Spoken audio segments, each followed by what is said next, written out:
Welcome to our stunning liquid library, where we have around 4,000 bottles on display, dating from the 1880s right through to present times. It's a great space to get an overview of all of our spirit brands and to see how our product portfolio has grown and evolved over time. We can look at our established brands and see how they have developed over the years. We can see some wonderful examples of previous products and pack design, and we can see some very new innovations as we build the archive of the future. Johnnie Walker is well loved and well known for its iconic pack design, that famous slanted label and square bottle. It's remarkable to think that these were introduced by Alexander Walker, the son of John Walker, our founding father, in the 1860s and 1870s. These elements are all about being distinctive and standing out on the shelf. It's incredible to think that Alexander had that brand awareness of how his product would show up.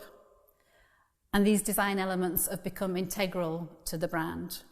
I think it's safe to say that they have stood the test of time well and have made the brand instantly recognisable for all. John Walker was born in 1805 and grew up on a farm called Todrigs in Ayrshire in Scotland. Sadly, in 1819, when John was only 14 years old, his dad died and the family took the difficult decision to sell the family farm. This document is the earliest one that we have in the Johnnie Walker Archive collection and lists everything that they had on that family farm that they sold. It's amazing that it survived, and it gives us all real insights into the humble beginnings of what's become the #1 selling Scotch whisky in the world. The inventory lists all the things that they had on the farm, from cows to sheep to pigs, all the way down to shovels and spades, and even a haystack was valued.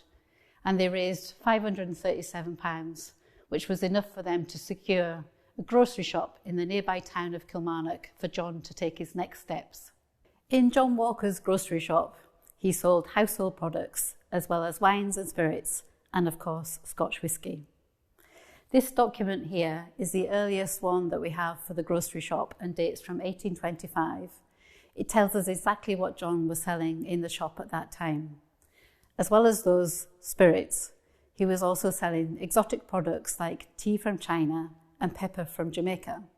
It's incredible to think that John was managing to source these wonderful products from different parts of the world, and they would have no doubt inspired him in terms of aroma and flavour as he started experimenting with blending his own whiskies. On these shelves, you will see our Tanqueray packaging evolution. The earliest bottle dates to 1912, and this is the only one that we know of in the world. Now, it doesn't look very familiar, but if you look closely, you will recognise a couple of things, such as the Tanqueray pineapple emblem and Charles Tanqueray's signature at the bottom. The bottle was then redesigned in 1948 into that very iconic green glass cocktail shaker shape. Now, if you look along the shelves, you'll also see other Tanqueray bottlings from over the years, such as Tanqueray Orange Gin and our super premium Tanqueray No. 10 Gin. Now, you might not have noticed, but every bottle of Tanqueray gin has a pineapple with crossed battle axes on it, and I'm often asked where this comes from. It's actually from this document here. This is a Tanqueray armorial bearing that dates back to 1838, and in essence, the Tanqueray family were granted their own coat of arms. Now, they are able to use the cross-battle axes because they fought alongside Richard the Lionheart during the Crusades, and they've also chosen a pineapple, which is perfect for us because it is the symbol of hospitality. The Singleton range was introduced in 2006, and you can see the bottles behind me here. Now, that iconic bottle shape was chosen to reflect the 20th century glass and hip flasks of the time. The salmon that is featured on the front label was chosen to reflect the pure natural Highland water that we use to make every drop of the Singleton whisky. And in Celtic folklore, the salmon is also a symbol of knowledge and wisdom. Now, that gorgeous teal colour that you can see can also be spotted in any of our whisky distilleries. If you look into a spirit safe, the copper turns this beautiful teal colour. And again, this is a nod back to our whisky traditions.